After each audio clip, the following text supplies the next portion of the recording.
Hi.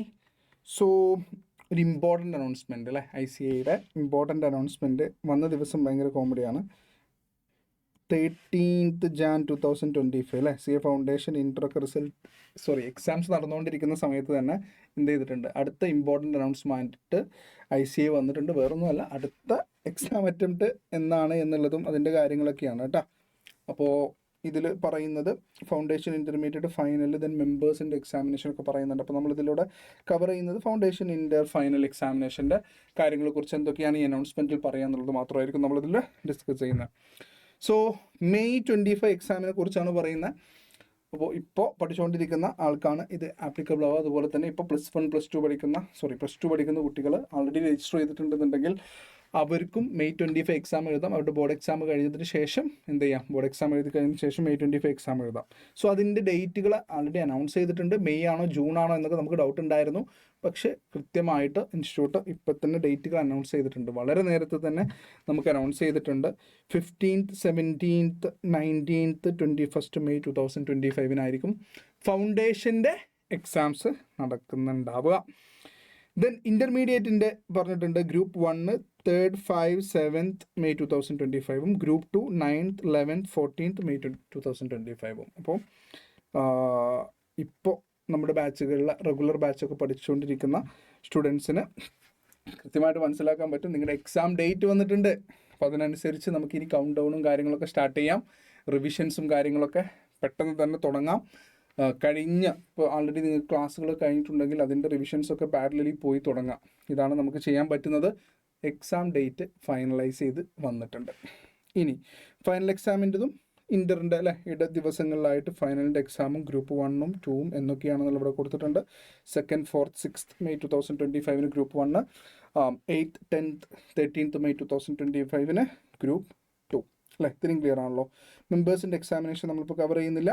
ഇനി വേറെ മാറ്റങ്ങളൊന്നുമില്ല, നമ്മളിപ്പോൾ നടക്കുന്നത് പോലെ തന്നെയാണ്. ഫൗണ്ടേഷൻ എക്സാം പേപ്പർ 1ഉം 2ഉം എക്സാമിൻ്റെ ടൈം 2 to 5 തന്നെയാണ്. 3 hours ആയിരിക്കും പേപ്പർ 1ഉം 2ഉം. 3ഉം 4ഉം 2 hours ആയിരിക്കും. 2 PM to 4 PM ആയിരിക്കും. അപ്പോൾ ഇപ്പോൾ നടക്കുന്ന പോലെ തന്നെ വേറെ മാറ്റമൊന്നുമില്ല കേട്ടോ. ഇവിടെ ഇൻ്റർമീഡിയറ്റ് എല്ലാ പേപ്പേഴ്സും 3 hours ആണ്. 2 PM to 5 PM തന്നെയാണ് സമയമുള്ളത്.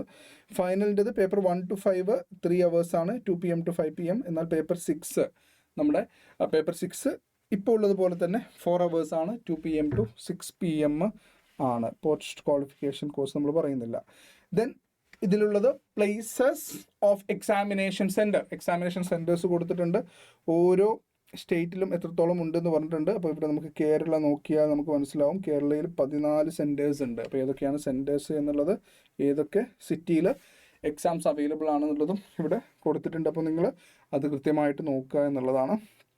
ദെൻ ഓവർസീസിൽ എവിടെയൊക്കെയുണ്ട് അല്ലേ, ഓവർസീസിൽ എവിടെയൊക്കെയാണ് എക്സാംസ് സെൻറ്റേഴ്സ് ഉള്ളത് എന്നുള്ളത്. Abu Dhabi, Bahrain, Bhutan, Doha, Dubai അല്ലേ, നേപ്പാളുണ്ട്, കുവൈത്ത് ഉണ്ട്, മസ്കറ്റ് ഉണ്ട്, റിയാദിലുണ്ട് അല്ലേ. ഇതൊക്കെ ഓവർസീസിൽ ഏതൊക്കെ സെൻറ്റേഴ്സ് ഉണ്ട്, ഏതൊക്കെ സിറ്റീസിൽ എക്സാം സെൻറ്റേഴ്സ് ഉണ്ട് എന്നുള്ളതും കൊടുത്തിട്ടുണ്ട്. അതിൻ്റെ ടൈമുകളും കൊടുത്തിട്ടുണ്ട് അല്ലേ. ഓവർസീസിൽ എന്താണ് അതിൻ്റെ ടൈം എന്നുള്ളതും ഇതിൽ കൊടുത്തിട്ടുണ്ട്. അപ്പോൾ നിങ്ങളത് ഡീറ്റെയിൽഡ് ആയിട്ട് നോക്കുക എന്നുള്ളതാണ് ഓവർസീസ് ചെയ്യുന്ന ആൾക്കാർ. Then online filing of examination forms എവിടെയായിരിക്കും എന്നുള്ള കാര്യം കൊടുത്തിട്ടുണ്ട്. ഏറ്റവും ഇമ്പോർട്ടൻ്റ് ആയിട്ടുള്ള കാര്യം, opening and closing of online window for submission of examination application 1st March ഇത് ഓപ്പൺ ആവുക അല്ലേ. Commencement of submission of online examination 1st March 2025 Saturday അന്നത് ഓണാവും. 14th March മുമ്പേ ഫ്രൈഡേ എന്ത് ചെയ്യണം, അത് last date for submission without late fee ആണ്. വിത്ത് ലേറ്റ് ഫീ അതായത് 600 rupees എക്സ്ട്രാ കൊടുത്തിട്ട് അല്ലെങ്കിൽ $10 കൊടുത്ത് നമുക്ക് ഒരു 3 ദിവസം കൊണ്ട് എക്സ്ട്രാ ഉണ്ട്. 17th March 2025 വരെയാണ് നമുക്ക് May 25 എക്സാമിൻ്റെ എക്സാം ആപ്ലിക്കേഷൻ ഫയൽ ചെയ്യാൻ പറ്റുക എന്നുള്ളതും ഇവിടെ കൊടുത്തിട്ടുണ്ട്. ദെൻ എക്സാമിനേഷൻ സിറ്റി നമുക്ക് ചേഞ്ച് ചെയ്യണമെങ്കിൽ അല്ലെങ്കിൽ മീഡിയം ചേഞ്ച് ചെയ്യണം. നിങ്ങൾ ഹിന്ദിയും ഇംഗ്ലീഷൊക്കെ അങ്ങോട്ടോട്ട് മാറിയിട്ടുണ്ടെങ്കിൽ അതെല്ലാം മാറ്റാൻ പറ്റും അല്ലേ. അത് ഏതുവരെയുണ്ട്, May 25 correction window of examination field will be available 18th March 2025 മുതൽ 20th March 2025. 18, 19, 20 3 ദിവസമേ ഉള്ളൂ. എന്തിന്, കറക്ഷനുള്ള സമയം. അത് ശ്രദ്ധിച്ചോണം അല്ലേ. നമ്മൾ കൊടുത്ത ഇൻഫർമേഷൻസ് എന്തെങ്കിലും തെറ്റിയിട്ടുണ്ടെങ്കിൽ അത് കറക്ഷൻ ചെയ്യാനുള്ള സമയം എത്രയേ ഉള്ളൂ, 18th ടു 20th March 2025. വളരെ ചെറിയൊരു സമയമേ ഉള്ളൂ എന്നുള്ളതും പ്രത്യേകം ശ്രദ്ധിച്ചോണം. നിങ്ങൾ ഏത് സിറ്റിയിലാണ് എക്സാം എഴുതുന്നവർക്ക് ഡൗട്ട് അടിക്കണമെങ്കിൽ 3 ദിവസം കൊണ്ട് അത് ഫുള്ള് ചേഞ്ച് ചെയ്തോണം. ഇതിന് എക്സാമിനേഷൻ ഫീസിൽ മാറ്റമൊന്നുമില്ലല്ലോ, നേരത്തെയുള്ള ഫീസുകൾ തന്നെയാണ്. ഒരു ഗ്രൂപ്പാണെങ്കിൽ എത്രയാണ്, 2 ഗ്രൂപ്പാണെങ്കിൽ എത്രയാണെന്നുള്ളതൊക്കെ ഇവിടെ കൊടുത്തിട്ടുണ്ട്. ഓവർസീസിൽ എങ്ങനെയാണെന്നുള്ളത് കൊടുത്തിട്ടുണ്ട്, ഫൈനൽ കോഴ്സിൻ്റെ കൊടുത്തിട്ടുണ്ട്, ഇൻ്റർമീഡിയറ്റിൻ്റെ കൊടുത്തിട്ടുണ്ട്. ഓക്കെ, ദെൻ ഇത്രയൊക്കെയാണ് ഇതിൽ കാര്യമായിട്ടുള്ള കാര്യങ്ങൾ. അപ്പോൾ ഇത് ഡേറ്റ് ഉണ്ടോ, ഈ ഒരു അനൗൺസ്മെൻറ്റിൻ്റെ ഡേറ്റ് 13th Jan 2025 ആണ്. അപ്പോൾ ഇതാണ് എക്സാമിനേഷൻ റിലേറ്റ് ചെയ്തതായിട്ട് എക്സാമിനേഷൻ ഡിപ്പാർട്ട്മെൻറ്റ് നമുക്ക് തരുന്ന അനൗൺസ്മെൻറ്റ്. ക്ലിയർ ആണെന്ന് വിചാരിക്കുന്നു.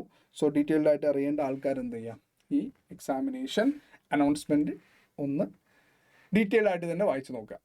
ഓക്കെ, അപ്പോൾ കൗണ്ട് ഡൗൺ തുടങ്ങി മക്കളെ, നമ്മൾ സ്റ്റാർട്ട് ചെയ്യുക. പെട്ടെന്ന് തന്നെ എക്സാം ഡേറ്റിൻ്റെ അവിടെ നിന്ന് ഇങ്ങോട്ട് കാൽക്കുലേഷൻസും കാര്യങ്ങളൊക്കെ നടത്തി നമ്മുടെ പഠനം അതിനനുസരിച്ച് മാറ്റം വരുത്തുക എന്നുള്ളതാണ്. ഓക്കെ.